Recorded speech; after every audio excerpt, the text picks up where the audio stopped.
dan lewat berdoa kepada Tuhan, disitulah yang membangun hubungan mereka yang kuat dengan Tuhan. Apabila ada tantangan, ada pergumulan yang dihadapi oleh jemaat mula-mula, yang menjadi mereka kuat ketika mereka berlutut dan berdoa di hadapan Tuhan. Bukan mencari yang lainnya, bukan mencari dukun, mencari orang hebat dan lain sebagainya. Datang dan berlutut di hadapan Tuhan, mencari Tuhan dengan sungguh-sungguh. Amin. Maka Tuhan akan memberkatinya.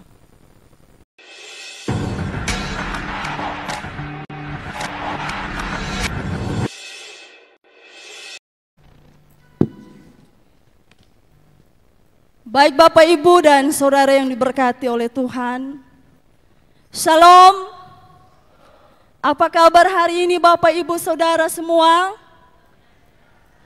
Tentunya kabar kita luar biasa karena Tuhan itu sungguh luar biasa yang telah memberkati saya dan Bapak Ibu saudara semua sehingga hari ini kita boleh berada di rumah Tuhan.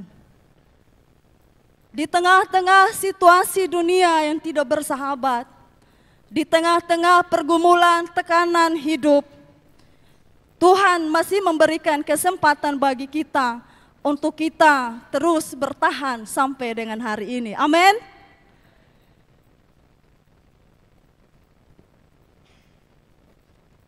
Baik Bapak Ibu dan saudara yang diberkati oleh Tuhan kita Yesus Kristus. Hari ini Bapak Gembala di tempat ini mempercayakan saya untuk membawa kebenaran firman Tuhan. Dan saya harus terima apa yang diberikan tugas oleh hambanya. Sehingga saya bisa berdiri di depan Bapak Ibu saudara semua. Oleh karena itu Bapak Ibu, kita akan membaca secara bersama-sama kebenaran firman Tuhan. Kisah Para Rasul pasal 2 ayat 41 hingga ayat 47. Firman Tuhan. Bapak Ibu dan saudara yang diberkati oleh Tuhan. Setelah peristiwa Pentakosta, di mana pada saat itu Petrus berkhotbah dan 3.000 orang yang memberi diri mereka untuk dibaptis. Setelah mereka memberi diri kepada Tuhan, ada hal-hal yang mereka lakukan. Bukan hanya sekedar untuk memberi diri mereka untuk dibaptis dan untuk diselamatkan oleh Tuhan.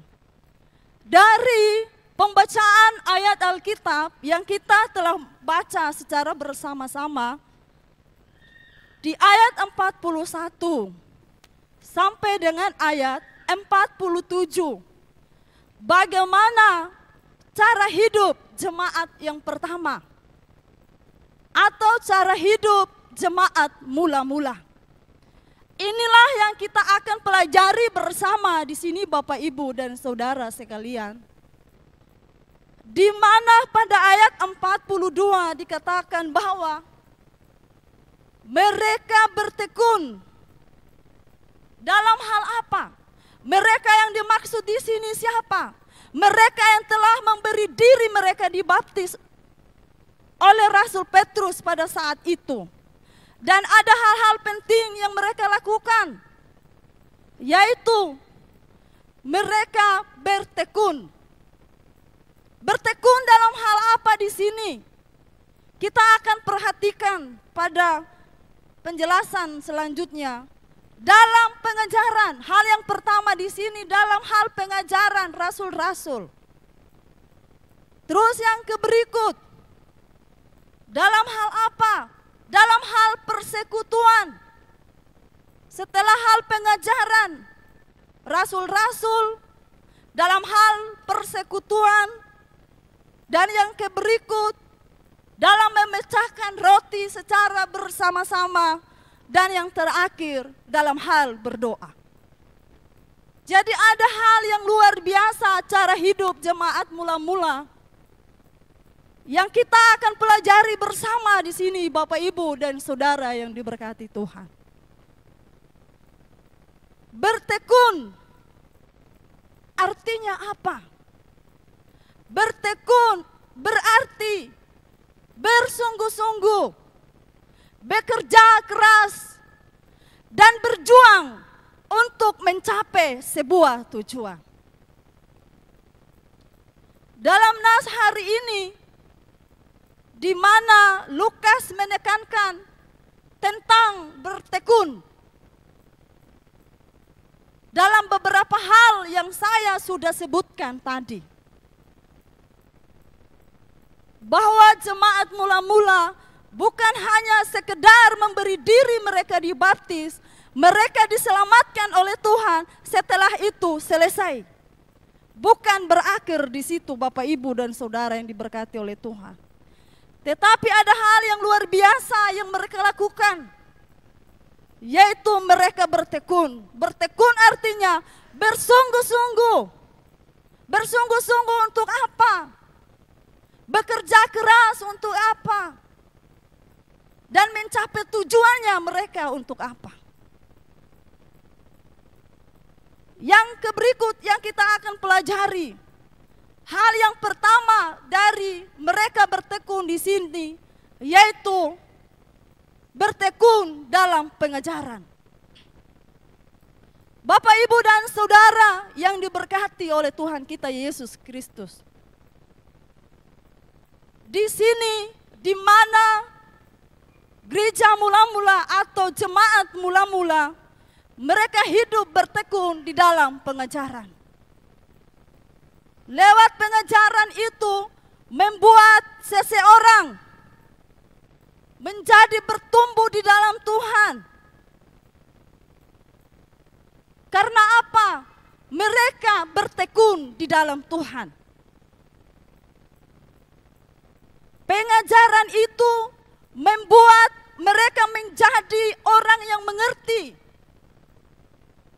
dan menjadi landasan untuk mereka berpikir, bersikap, dan melakukan tindakan yang sesuai dengan kebenaran-kebenaran firman Tuhan. Itu melalui pengajaran-pengajaran yang mereka ikuti. Dan yang berikut, melalui pengajaran yang ada, memudahkan seseorang untuk memahami kebenaran itu dengan baik. Bagaimana kita bisa memahami pengajaran yang benar kalau kita tidak belajar untuk mendengar? Bapak, Ibu, dan saudara yang diberkati oleh Tuhan kita Yesus Kristus. Dan yang berikut di sini melalui pengajaran yang ada, menolong seseorang mengambil keputusan secara benar, menuruti firman Tuhan. Bukan menuruti pandangannya sendiri, bukan menuruti keinginan hatinya sendiri, tetapi menuruti sesuai dengan kebenaran firman Tuhan. Dan yang berikut juga di sini melalui pengajaran yang diberikan oleh para rasul, yaitu untuk menolong seseorang memperbaiki kelakuannya. Karena banyak sekali perilaku seseorang yang dipengaruhi oleh latar belakang sosial, latar belakang ekonomi, latar belakang kedudukan, dan latar belakang kebiasaan yang dilakukannya setiap hari. Bapak, Ibu, dan saudara yang diberkati oleh Tuhan, makanya jemaat mula-mula mereka tahu benar bahwa pengajaran itu sangat penting bagi mereka, sehingga mereka tetap bertekun di dalam pengajaran. Bapak, Ibu, dan saudara yang diberkati oleh Tuhan Yesus. Dan hal inilah yang dilakukan oleh jemaat perdana atau jemaat mula-mula, yang dimana mereka terus setiap di dalam mengikuti pengajaran-pengajaran yang ada, yang diberikan oleh para rasul pada saat itu. Yang menjadi pertanyaan besar bagi saya dan Bapak, Ibu, saudara yang dikasihi oleh Tuhan, apakah kita terus bertekun di dalam pengajaran itu atau tidak? sebagai jemaat yang sudah diberi diri, dibaptis, dan diselamatkan oleh Tuhan? Pertanyaan ini boleh kita jawab secara pribadi kita masing-masing. Bapak, Ibu, dan Saudara yang diberkati oleh Tuhan Yesus Kristus, perlu kita memahami di sini bahwa lewat pengajaran yang ada menimbulkan iman. Iman itu timbul dari pendengaran, dan pendengaran oleh firman Tuhan. Di dalam Roma pasal 10 ayat 17. Bagaimana kita bisa bertumbuh dengan baik? Bagaimana kita bisa mengerti tentang kebenaran firman Tuhan kalau kita tidak bertekun di dalam pengajaran yang ada melalui kebenaran firman Tuhan? Kalau kita tidak belajar untuk mendengar dengan baik, bagaimana iman bisa bertumbuh dalam hati dan pikiran kita masing-masing? Jadi perlu di sini bahwa iman timbul dari pendengaran, dan pendengaran oleh apa? Pendengaran akan kebenaran firman Tuhan yang menuntun kita untuk kita terus bertumbuh di dalam Tuhan. Amin. Baik Bapak, Ibu, dan Saudara yang diberkati oleh Tuhan kita Yesus Kristus. Dan di mana jemaat mula-mula, mereka dengan penuh kerendahan hati, mereka untuk menerima dan mengakui bahwa pengajaran yang benar tentang Tuhan Yesus itu luar biasa di dalam kehidupan mereka, sehingga mereka memberi diri mereka dan terus bertekun di dalam pengajaran-pengajaran yang benar. Jadi perlu dalam kehidupan kita sebagai jemaat Tuhan, umat Tuhan, perlu membiasakan diri untuk mengikuti pengajaran-pengajaran. Lewat apa? Lewat ibadah kita, lewat persekutuan kita, lewat firman Tuhan yang kita dengar, sehingga iman kita boleh bertumbuh yang benar kepada Tuhan. Bapak, Ibu, dan Saudara yang diberkati oleh Tuhan kita Yesus Kristus. Dan hal yang berikut yang dilakukan oleh jemaat mula-mula, yaitu persekutuan. Bertekun dalam hal persekutuan. Bapak, Ibu, dan Saudara yang dikasihi oleh Tuhan, dalam bahasa Yunani disebut di sini persekutuan dalam bahasa Yunani yaitu koinonia. Berarti suatu kehidupan yang diseringkan atau kehidupan bersama-sama. Bapak, Ibu, dan Saudara yang diberkati oleh Tuhan kita Yesus Kristus, di sini ada ikatan persaudaraan di antara jemaat mula-mula, dan mereka hidup dalam kesatuan, tidak mementingkan diri mereka sendiri, tetapi bagaimana mereka menjalin persatuan yang ada di tengah-tengah umat pada saat itu. Bapak, Ibu, dan Saudara yang diberkati oleh Tuhan, kalau kita melihat dan membaca kembali kebenaran firman Tuhan, dan semua orang yang telah menjadi percaya tetap bersatu, dan segala kepunyaan mereka adalah kepunyaan bersama. Luar biasa cara hidup yang ditunjukkan oleh jemaat mula-mula pada saat itu. Mereka hidup dalam persekutuan, saling membina hubungan yang baik antara satu dan yang lainnya. Dan inilah merupakan ungkapan yang sangat favorit bagi kehidupan bagi seorang rasul, yaitu Rasul Paulus. Dia mengungkapkan ini 13 kali di dalam tulisan-tulisan yang dipaparkan oleh Rasul Paulus. Hal ini berarti sangat penting sehingga ia mengulang kalimat itu.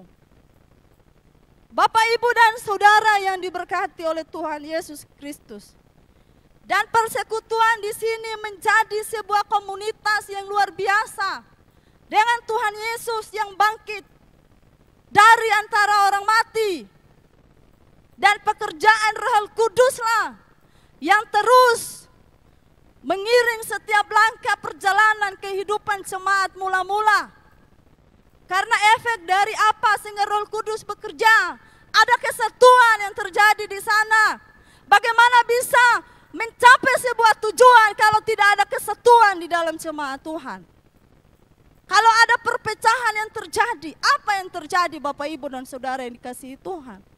Tidak akan mencapai sebuah tujuan dengan baik kalau saling mementingkan diri sendiri satu dengan yang lain. Tetapi firman Tuhan hari ini mengingatkan kita semua bahwa cara hidup jemaat mula-mula ada persatuan di antara mereka. Amin. Bapak Ibu yang dikasihi oleh Tuhan kita Yesus Kristus, luar biasa yang dilakukan oleh jemaat mula-mula. Dan hal yang berikut dikatakan bahwa hal yang berikut selalu memecahkan roti. Segala kepunyaan mereka adalah kepunyaan bersama.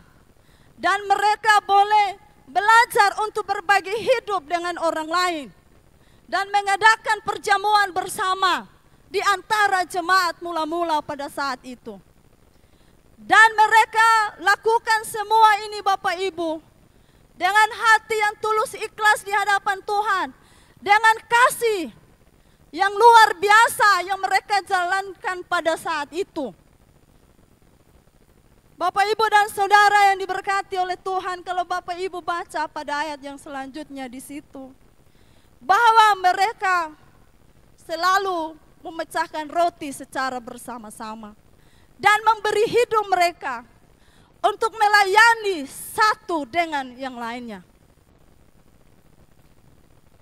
Dan di mana mereka boleh terus berbagi hidup dengan orang-orang yang ada di sekitar mereka, dengan orang-orang yang ada bersama dengan mereka, dengan orang miskin dan lain sebagainya.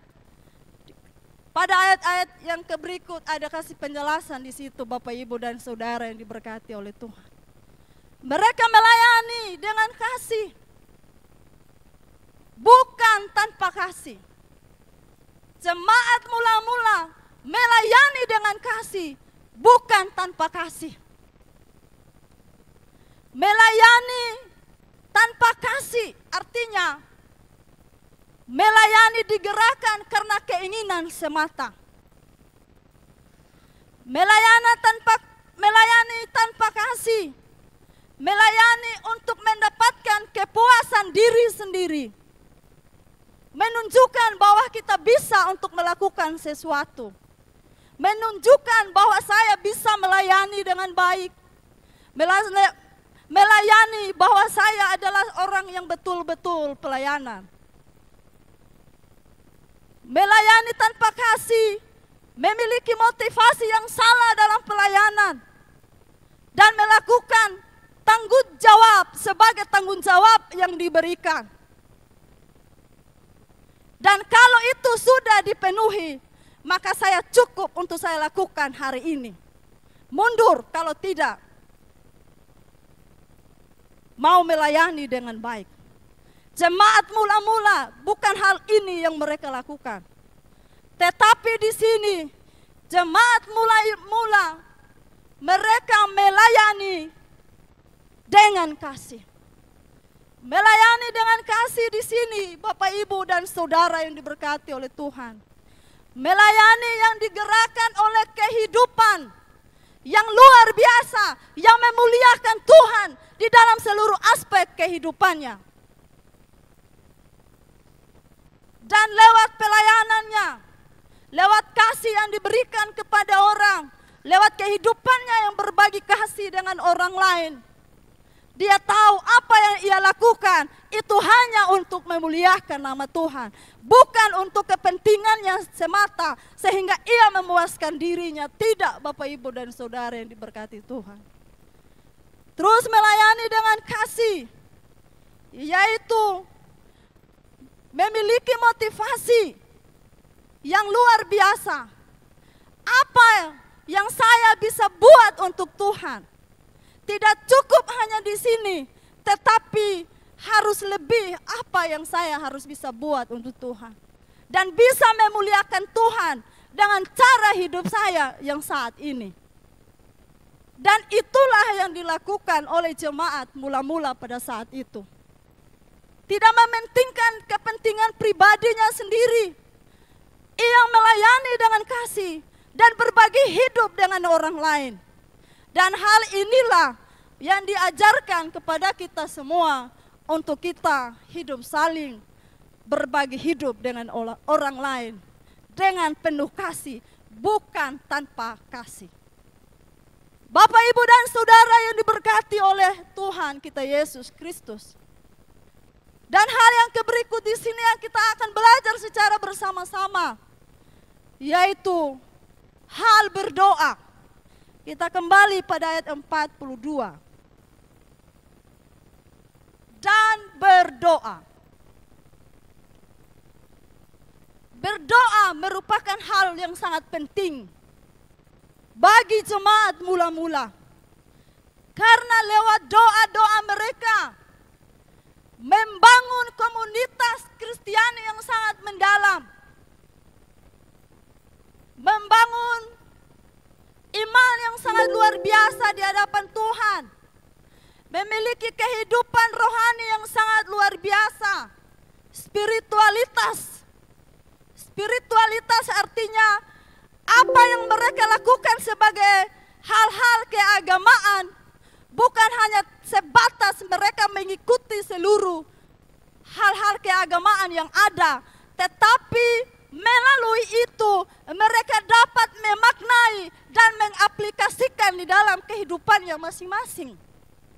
Kalau berbicara mengenai religion, itu mengenai hal-hal keagamaan. Semua kegiatan-kegiatan rohani, berdoa, ibadah pemuda, ibadah remaja, ibadah rumah tangga, dan ibadah-ibadah lainnya kita boleh aktif di dalam segala hal itu.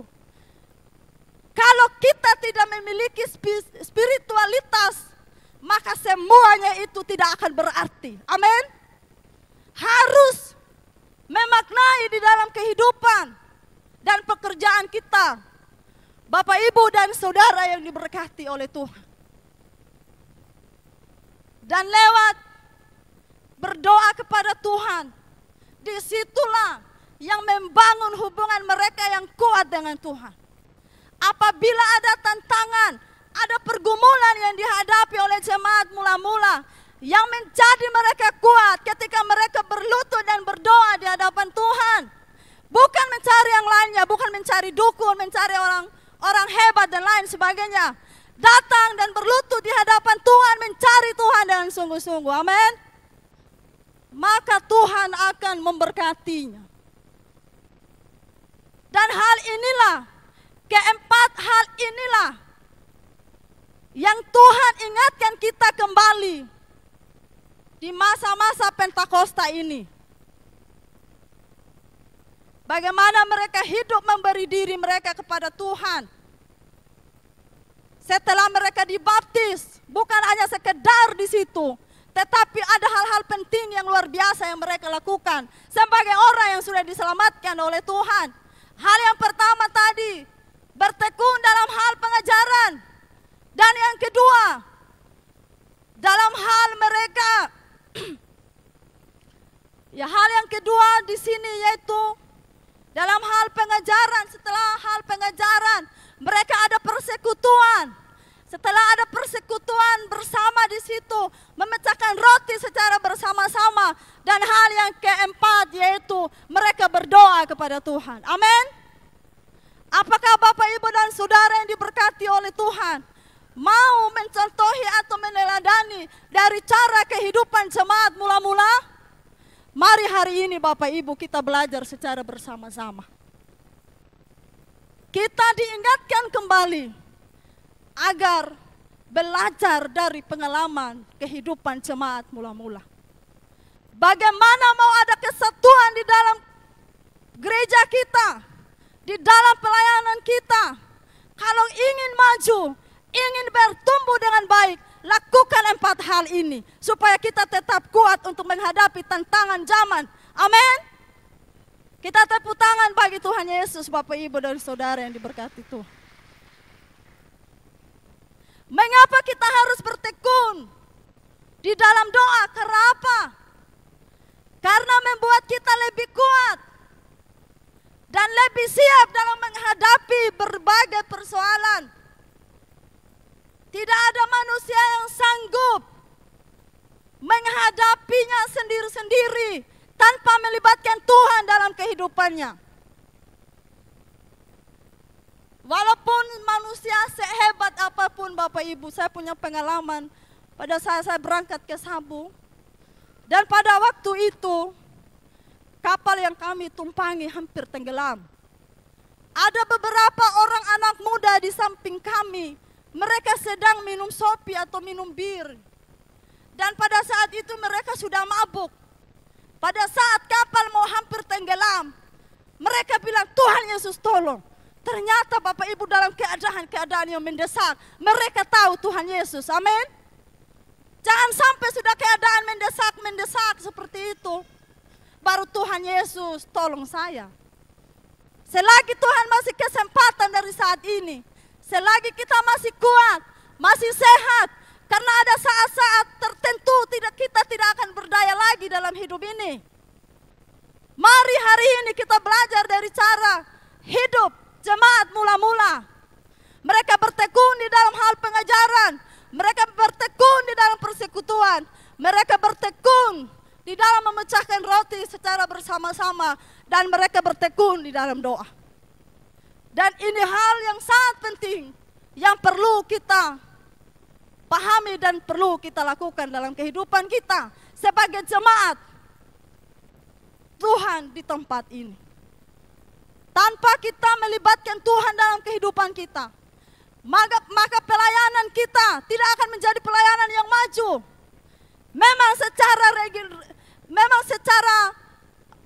religius bisa menurut pandangan orang maju dan luar biasa, tetapi secara spiritualitas adalah mati. Dan ini yang perlu kita pahami Bapak Ibu dan Saudara yang diberkati Tuhan. Apakah kita memaknai apa yang kita telah lakukan? Firman Tuhan mengingatkan kita semua. Dan untuk mencapai ini, kita harus hidup takut akan Tuhan. Dan jemaat mula-mula untuk menghadapi masalah-masalah perkembangan jemaat yang ada, gereja-gereja yang ada. Kalau kita belajar mengenai sejarah-sejarah gereja, banyak tantangan, banyak pergumulan yang dihadapi.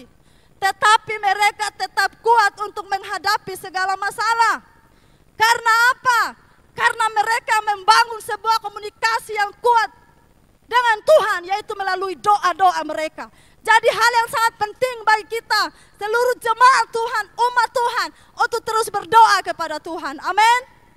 Ingat persekutuan dengan Tuhan, baik di rumah-rumah kita masing-masing, membangun mesbah keluarga bersama anak-anak, bersama suami, bersama istri, supaya semuanya kita bisa menghadapi bersama dengan Tuhan. Amin. Bapak Ibu yang diberkati oleh Tuhan kita Yesus Kristus, kiranya firman Tuhan hari ini boleh mengingatkan kita kembali. Mari kita belajar dari cara hidup mereka, dari cara hidup jemaat mula-mula.